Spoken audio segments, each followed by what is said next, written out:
अस्सलाम वालेकुम दोस्तों। 2 जुलाई 1962 को सैम वाल्टन ने वॉलमार्ट की बुनियाद रखी। Didn't have any money. I borrowed most of mine and finally got it. Some of it paid out when we left Newport. So it's quite a story, but we relied on each other.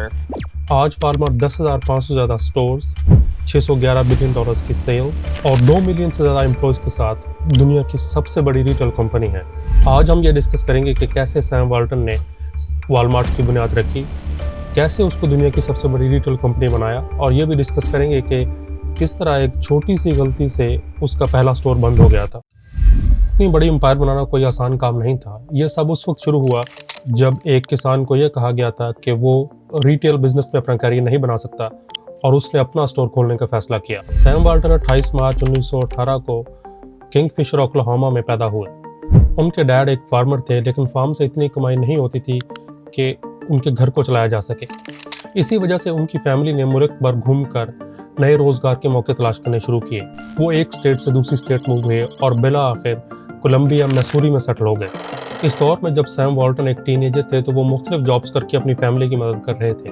वो ये notice करते थे कि किस तरह उनके dad हर business deal पर एक छोटा सा प्रॉफिट बनाते हैं।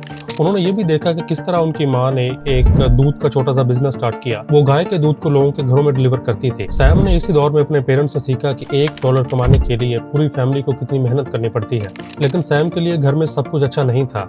उनके डैड थॉमस हमेशा घर पर नहीं रहते थे। वो हमेशा कहीं ना कहीं पैसा कमाने की कोशिश में मसरूफ रहते थे। सैम वाल्टन ने अपनी ऑटोबायोग्राफी में अपने दोनों पेरेंट्स को उन लोगों में से बताया है जो एक दूसरे के लिए नहीं बने थे। घर की प्रॉब्लम से बचने के लिए सैम ने खुद को स्पोर्ट्स में इन्वॉल्व किया, बॉय स्काउट्स में शामिल हो गए और कई ऐसे लीडरशिप रोल्स लिए जो उन्हें बिजी रखते थे। सैम वाल्टन ने 1935 में डेविड एच हिकमैन स्कूल से ग्रेजुएशन की और ये फैसला किया कि वो बिजनेस वर्ल्ड में अपना पहला कदम रखेंगे।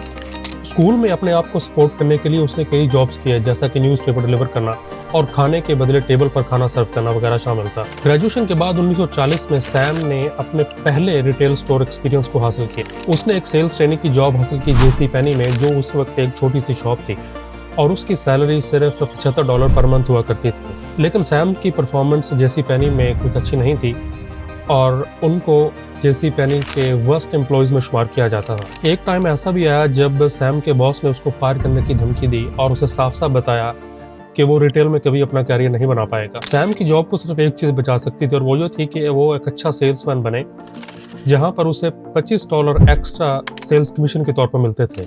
जब 1941 में सेकंड वर्ल्ड वॉर शुरू हुई तो सैम ने डिसाइड किया कि वो इसमें अपना किरदार अदा करेंगे। वो अपनी पहली जॉब को छोड़कर यूएस आर्मी में शामिल हो गए।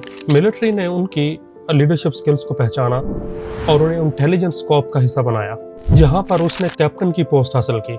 अप्रैल 1942 में मिलिट्री ने सैम को ओक्लाहोमा में ट्रांसफर किया, जहां पर उसकी मुलाकात अपनी फ्यूचर वाइफ हेलन से हुई और कुछ ही अरसे बाद दोनों ने शादी कर ली।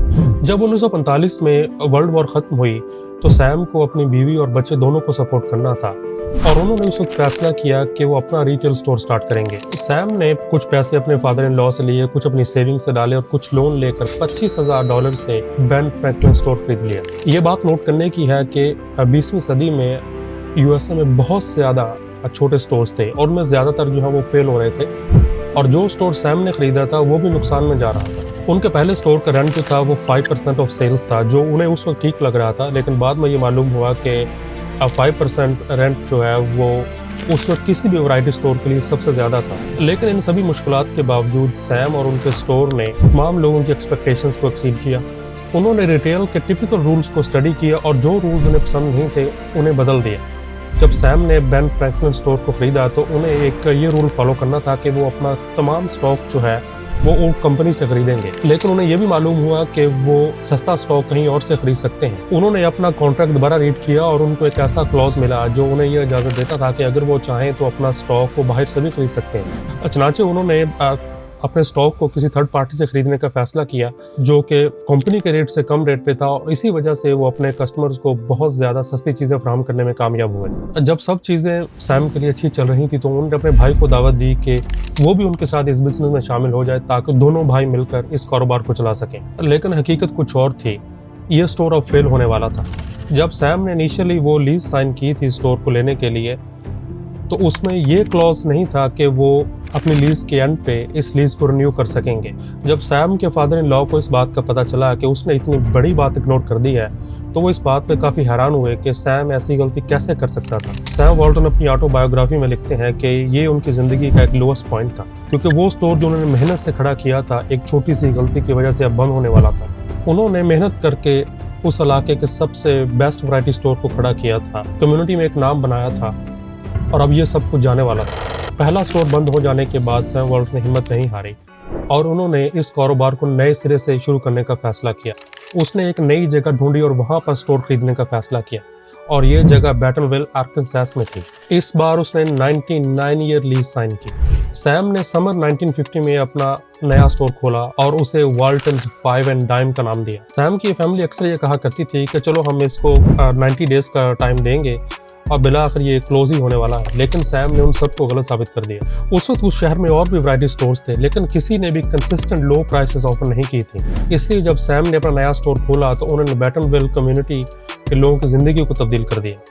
1950 में जब अमेरिका की इकोनॉमी अच्छी चल रही थी तो सैम ने इसका भरपूर फ़ायदा उठाया। उसने अपने प्राइसेस को लो रखा, अच्छी कस्टमर सर्विस दी और लोगों को खुश रखने के नए तरीके ढूंढे। एक दिन सैम वॉल्टन ने रिटेल इंडस्ट्री में सेल्फ सर्विस कॉन्सेप्ट के बारे में सुना। ये कॉन्सेप्ट बहुत ही सिंपल था और उसने इसको अपने स्टोर्स में इम्प्लीमेंट करने का फैसला किया कि कस्टमर खुद अपनी चीज़ें उठाएंगे और काउंटर तक लेकर आएंगे। इस आइडिया को इम्प्लीमेंट करने के बाद सैम को बहुत ज़्यादा एम्प्लॉयज़ की ज़रूरत नहीं थी, इसलिए उसने अपने एम्प्लॉयज़ की तादाद को कम किया और जितना भी पैसा बचा उससे अपने स्टॉक प्राइसेस को कम कर दिया।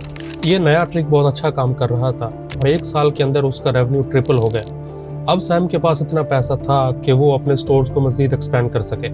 कुछ सालों तक सैम ने एक के बाद एक स्टोर खोलने का सिलसिला जारी रखा और देखते ही देखते उसके 15 स्टोर हो गए। लेकिन सैम को लगता था कि वो अपने स्टोर से इतना प्रॉफिट नहीं बना रहे हैं, इसलिए उन्होंने एक नई स्ट्रेटजी इंप्लीमेंट करने का फैसला किया और ये नई स्ट्रेटजी सब कुछ बदल देने वाली थी। सैम वॉल्टन की स्ट्रेटजी थी कि वो बड़े स्टोर्स बनाएंगे जो बहुत ज़्यादा डिस्काउंट देंगे और छोटे छोटे टाउन्स में होंगे। वो अपने प्राइसेस को कम करके अपने कंपैरेटर्स को मात देंगे और वो कम प्राइसेस को कंपनसेट करने के लिए अपने सेल्स वॉल्यूम को बढ़ाएंगे। ये आइडिया तो मुल्क में पहले भी प्रैक्टिस हो रहा था, लेकिन फ़र्क सिर्फ इतना था कि ज़्यादातर वैरायटी स्टोर जो थे वो शहरों में थे, वो छोटे थे और हर चीज़ पे डिस्काउंट नहीं होता था और ज़्यादातर के पास स्टॉक भी पूरा नहीं था। ये स्ट्रेटजी बहुत ही रिस्की थी और इसको इम्प्लीमेंट करने के लिए उसे बहुत ज़्यादा पैसे की ज़रूरत थी। सैम ने शुरुआत में इस आइडिया को इम्प्लीमेंट करने के लिए बेन फ्रैंकलिन स्टोर्स की ऑनर कंपनी से रब्ता किया, लेकिन उन्होंने उसको बैक करने से इनकार कर दिया। उसकी बड़ी वजह यह थी कि अगर ये आइडिया काम कर जाता तो उनके अपने स्टोर्स को नुकसान होता। जब उसको कहीं से भी पैसा ना मिला तो उसने एक बहुत बड़ा रिस्क लिया। उसने अपने घर पर बैंक से लोन लेने का फैसला किया और 1962 में रॉजर्स आर्कनसास में अपना पहला वॉलमार्ट स्टोर खोला। उस इलाके के कस्टमर खुश थे कि अब उन्हें अच्छी चीज़ें खरीदने के लिए शहर नहीं जाना पड़ता था और उन्हें डिस्काउंटेड प्राइस पर चीज़ें वहीं पर मिल जाती थीं। इसलिए सब लोग वॉलमार्ट से शॉपिंग करने लगे। कंपनी की सेल्स इन सालों में बहुत तेज़ी से बढ़ी। उसने अपने स्टोर्स की वुडन शेल्फ्स को मेटल शेल्फ्स के साथ रिप्लेस करने का फैसला किया क्योंकि वो सस्ते थे और ड्यूरेबल थे। एक और स्ट्रेटजी ये थी कि वो अपने स्टोर्स को अपने कंपेटिटर्स के मुकाबले में ज़्यादा देर तक ओपन रखता था। उसने अपने स्टोर के साथ पार्किंग लॉट्स बनाई और कभी भी अपने कस्टमर से गाड़ी पार्क करने के लिए एक पैसा भी चार्ज नहीं किया। 1969 तक सैम वॉल्टन ने अपने बिजनेस एक्सपेंशन को अपने प्रॉफिट और लोन से फंड किया था, लेकिन 1970 में उसने फैसला किया कि अब कंपनी को पब्लिक बनाया जाए। इनिशियल ऑफरिंग से $5 मिलियन रेज हुए और सैम वॉल्टन और उनकी फैमिली ने 61% स्टेक होल्ड किया। इस पैसे ने सैम वॉल्टन को मौका दिया कि वो अपने तमाम कर्जे उतारे और एक नए जज्बे के साथ आगे बढ़े। 1970 से 1971 के बीच में उन्होंने 6 स्टोर्स और ऐड किए। अगले 2 सालों में 13 स्टोर्स ऐड किए, फिर 14 और उसके बाद 26। 1980 के एंड तक वॉलमार्ट के पास 276 स्टोर्स हो गए थे। सैम का ये मानना है कि उनकी एक्सपेंशन उनकी लो कॉस्ट की वजह से ही नहीं थी, बल्कि उसके एम्प्लॉयज़ की अच्छी कस्टमर सर्विस की वजह से भी थी। यहाँ पर एक बात नोट करनी ज़रूरी है कि इनिशियल डेज में सैम ने एक बहुत दिलचस्प रूल बनाया था। उसने अपने तमाम एम्प्लॉयज़ को इस बात का पाबंद किया था कि जब वो स्टोर में काम कर रहे हों और कोई भी कस्टमर 10 मीटर रेडियस में आए तो वो उसको ग्रीट जरूर करें। सैम ने अपने एसोसिएट्स को बिजनेस पार्टनर बनाया और इस बात को इंश्योर किया कि उन्हें प्रॉफिट में से बोनसेस और स्टॉक ऑप्शन ज़रूर मिलें। सैम ने यह भी इंश्योर किया कि उसके वेयर हाउसेस स्टोर्स के पास हों ताकि वो सिर्फ एक ही दिन में चीज़ें जो हैं वो वेयर हाउस से स्टोर में डिलीवर कर सके, जिस पर ऑपरेशनल कॉस्ट में कमी आ सके। एक और इनोवेशन ये थी कि उसने फैसला किया कि वो अपनी तमाम स्टॉक्स को डायरेक्ट मैन्युफैक्चरर से खरीदेगा और किसी थर्ड पार्टी से नहीं खरीदेगा, जिससे उसकी प्राइसेस मजीद कम हो गई। 1970s और 80s में सैम वॉल्टन ने वॉलमार्ट को मोस्ट इन्फ्लुएंशियल फोर्स बनाया था रिटेल इंडस्ट्री में। 1983 में सैम वॉल्टन ने एक कमाल का बिजनेस मूव किया। उसने अपने सैम्स होलसेल क्लब को लॉन्च किया। ये उन स्मॉल बिजनेसेस के लिए था जो बल्क में चीज़ें खरीदना चाहते थे। 1990 तक वॉलमार्ट के पास 1000 स्टोर्स थे और 1,50,000 एम्प्लॉइज़ थे। वॉलमार्ट को कई बार क्रिटिसाइज़ किया गया है कि वो स्मॉल रिटेलर्स के साथ कंपटीशन कर रहे हैं और उन्हें बिजनेस से बाहर धकेल रहे हैं। सैम वॉल्टन ने खुद भी इस बात को कई बार एक्नॉलेज किया, ये कहते हुए कि छोटे स्टोर तो बस डिसअपीयर होने वाले हैं, क्योंकि हर चीज़ कस्टमर पर डिपेंड करती है। कस्टमर चाहे जहां से मर्जी शॉपिंग करें। 5 अप्रैल 1992 को 74 साल की उम्र में सैम वॉल्टन की डेथ हो गई। उस वक्त वॉलमार्ट का एनुअल रेवेन्यू $104 बिलियन था। आज वॉलमार्ट के 10,586 स्टोर्स हैं और उनकी एनुअल सेल $611 बिलियन है। वॉलमार्ट नाइजीरिया, पाकिस्तान और इजिप्ट जैसे कंट्रीज की इकोनॉमी से बड़ा है। अगर वॉलमार्ट एक मुल्क होता तो ये दुनिया की 25वीं बड़ी इकोनॉमी होती। उम्मीद है आपको ये कहानी भी अच्छी लगी होगी। नेक्स्ट वीडियो में मिलेंगे एक नई कहानी के साथ। Stay happy, keep smiling, and take care of your loved ones.